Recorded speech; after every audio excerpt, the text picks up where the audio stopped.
वाली बहू। उनके दिन अभी भी नहीं फिरे। वो फिर एक बार अपनी कमर को लेकर चर्चा में है। कैसे? देखिए। क्या करूं, मेरी मोटी कमर का सब मजाक उड़ाते हैं। माँ जी तो ऐसे करती है जैसे मैं कोई डायन हूँ। ना कहीं साथ ले जाती है, ना ही किसी से मुझे मिलवाती है। अरे मीना, तो कोशिश क्यों नहीं करती कि तेरी कमर थोड़ी पतली हो जाए? अब देख ना, मेरे ऑफिस में भी उस दिन तेरा कितना मजाक बना था, याद है ना? मीना को पति से ये उम्मीद तो बिल्कुल नहीं थी। वो सोच में पड़ जाती है कि आखिर क्या लुक से मायने रखते हैं? रिश्ते नाम की कोई चीज होती है क्या? पापा मेरे स्कूल में फंक्शन है, सबके मम्मी पापा आएंगे, आप भी आना कल। अरे नहीं बेटा, कल तो मेरी जरूरी मीटिंग है, कल नहीं हो पाएगा बेटा। अरे मैं हूँ ना, मैं आ जाऊंगी। क्यों? नहीं माँ, तुम रहने दो। तुम्हारे लिए तो 2-2 चेयर लगाने पड़ जाते हैं और ऊपर से सब तुम्हारा मजाक बनाते हैं। ना बाबा ना, मेरे स्कूल में तो आना ही मत। मीना का दिल तो ये सोचकर और छोटा हो जाता है। वो किचन में जाती है और खाना बनाने लग जाती है। खाना बनाते बनाते उसे मुन्ने के जोर से रोने की आवाज आती है। क्या हो गया मेरे बेटे को? मेरा बच्चा गिर गया है। इतनी बार कहा है कि भागा दौड़ी ना किया कर। मीना जल्दी से बच्चे को उठाती है, उसे कमरे में ले जाती है और सुला देती है। माँ, कल मैं गिर गया था तो किसी ने मुझे नहीं उठाया, सब मुझे डांट रहे थे, लेकिन तुमने मुझे उठाकर यहाँ बेड पर लिटाया। और रात भर तेरी कमर में मालिश भी करती रही। तभी तो मैं आज स्कूल के फंक्शन में जा रहा हूँ, मैं तो कैसे जाता। अच्छा माँ, मैं जा रहा हूँ। बेटा स्कूल चला जाता है। उधर सास, बहू वो क्या है ना, आज मैंने घर में कीर्तन रखा है। तेरी कमर के कारण मैंने सबको बोल दिया है कि तू मायके गई है। तू जानती है ना कैसे तेरा मजाक बनाते हैं सभी। बहू कुछ नहीं कहती। पर माँ जी, कीर्तन में बैठने का तो मेरा भी मन था। हाँ तो किसी और शहर चली जाना जहाँ तुझे कोई जानता ना हो। वहीं किसी मंदिर में बैठ कर ले लेना हरि का नाम। अच्छा जा, जल्दी से काम पर लग जा। मीना को सास की बात पर रोना आता है, लेकिन देखिए किया भी क्या जा सकता है। हमारे यहाँ तो ये रिवाज है ना, जिसका चेहरा अच्छा वो राजा, नहीं तो सब रंग। घर में औरतें आने लगती हैं, सब एक एक कर कीर्तन में बैठ जाती हैं। अरे मुन्ना जा, तो किचन में मैंने प्रसाद बना कर रखा है, ले आ। अरे क्या क्या कर लेती हो बहन जी, एक तुम्हारी बहू है बस कमर का कमरा बनाए बैठी है। ये नहीं कि ससुराल में रहकर काम काज निपटाए, जब देखो तब मायके की हवा खाने पहुंची रहती है। तभी दूसरी कहती है, मैंने तो घर में मना कर दिया था कि कोई खाना नहीं खाना। बहन जी के घर कीर्तन है, मैं सबका खाना लेकर आऊंगी। लेकिन यहाँ तो लग रहा है कि प्रसाद की भी लाने पड़े हैं। अरे कर देना पागलों वाली बात, खाना भी बना कर रखा है मैंने। अरे कमला, जा जाकर कीर्तन के बाद जो मैंने खाना बनाया है ना, सबको लगा देना। अरे बहू से ज्यादा तो आपके साथ ये कमला ही रहती है। हाँ तो क्या अब नौकरानी से करवा देती बेटे की शादी। कमला किचन में जाती है, जहाँ बेचारी मीना पसीने से तर खाना पीना और किचन के काम में लगी होती है। कैसी हो भाभी, ऐसी सास के साथ कैसे गुजारा कर रही हो? पता है बाहर कह रही है कि सारा खाना और प्रसाद उन्होंने बनाया है। अरे कोई बात नहीं ना कमला, वो क्या है ना, मेरी कमर मोटी है, इसलिए वो मुझे किसी के सामने नहीं ले जा सकती है।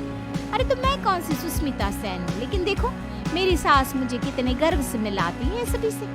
देखो मीना भाभी, आपको सबने ये बता रखा है कि आप अच्छी नहीं हो, सुंदर नहीं हो, लेकिन बात ये कि आपका चेहरा इतना प्यारा है कि क्या कहूँ। पता है भाभी, आपके चेहरे के नूर से तो सारा मोहल्ला रोशन है।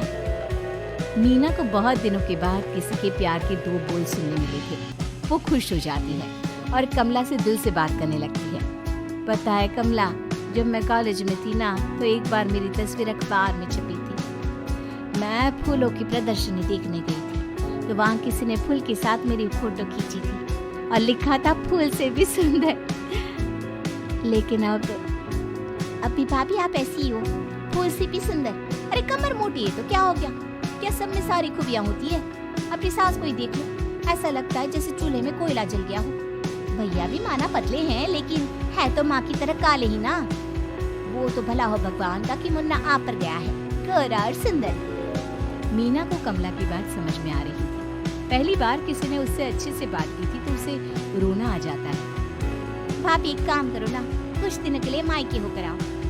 यहाँ तो ना भैया को आपकी कदर है ना ही सास को, और बेटा भी आपको इन लोगों के कहने पर दूर ही लगता है। मीना को कमला की बात ठीक लगती है। सारा कीर्तन निपट जाता है। उसके बाद अरे बहन जी मान गए, इतना सारा खाना और प्रसाद बनाने के बाद भी आपको देख के लगता नहीं कि आप एक बूंद भी थके, बिल्कुल फ्रेश।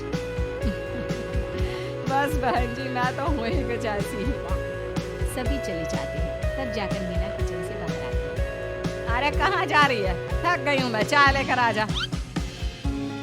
माँ जी चक्कर आ रहा है, सर दुख रहा है, कब से किचन में बंद थी, गर्मी में पसीना भी बहुत आ रहा था, जरा कमरे तक जाकर पसीना सुखा लूं। अरे तो होती ना कम से कमर की मालकिन, बिठा देती मैं सबके सामने। अब क्या आपने बेइज्जती कराती? बस माँ जी मैं तंग आ गई हूँ, मैं अपने मायके जा रही हूँ। जब मेरा होना आप लोगों को इतना अखरता है तो मैं क्यों यहाँ रहूँ, क्यों ना मैं माँ के पास जाकर आराम ही करूँ।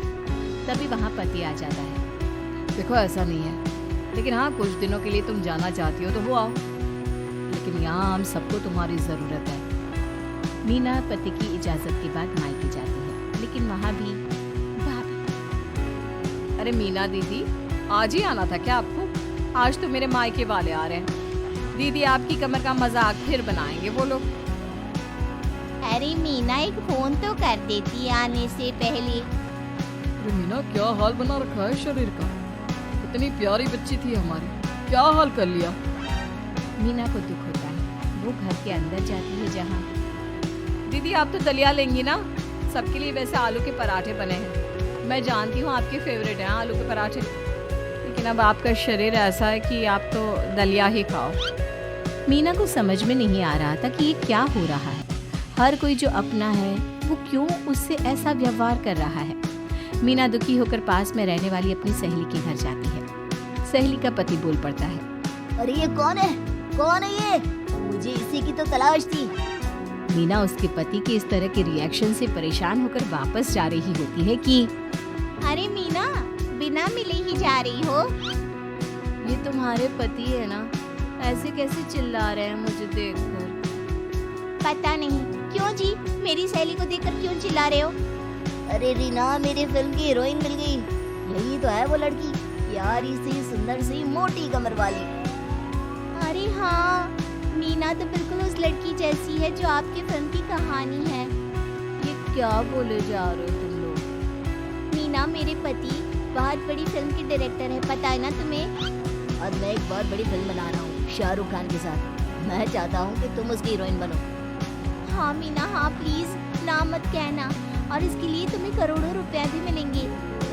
मीना मन में सोचती है कि जो दुनिया उसे मोटा और भद्दा कहती थी उसे जवाब देने का यही एक रास्ता है। मीना फिल्म में काम करने के लिए हाँ कर देती है और फिर सारे शहर में मीना की फोटो शाहरुख खान के साथ लग जाती है।